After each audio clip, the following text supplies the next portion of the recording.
জাতীয় মসজিদ বায়তুল মোকাররম ও জাতীয় ঈদগাহ ময়দানে ঈদুল আজহার জামাত অনুষ্ঠিত হয়েছে। ঈদের নামাজে দেশ ও জাতির মঙ্গল কামনা করে পরম করুণাময় আল্লাহর দরবারে দোয়া করা হয়। পাশাপাশি মুসলিম উম্মাহর কল্যাণ ও শান্তি কামনায় বিশেষ মোনাজাত অনুষ্ঠিত হয়। সোমবার বায়তুল মোকাররমে ঈদের প্রথম জামাতে ইমামতি করেন বায়তুল মোকাররম জাতীয় মসজিদের পেশ ইমাম হাফিজ মাওলানা এহসানুল হক। মুকাব্বির ছিলেন বায়তুল মোকাররমের অবসরপ্রাপ্ত মুয়াজ্জিন হাফিজ কারি মোহাম্মদ আতাউর রহমান। নামাজ শেষে একে অপরের সঙ্গে কোলাকুলি করেন মুসল্লিরা। বায়তুল মোকাররমে ঈদের 5টি জামাত অনুষ্ঠিত হবে।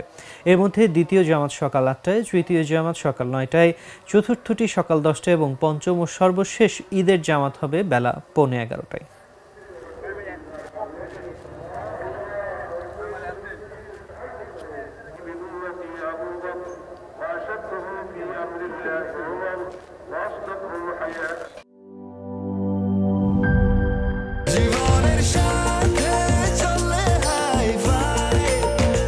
স্বাস্থ্যকর অল টাইম ফ্যামিলি কেক, সব সময় অল টাইম হেলদি লাইফ।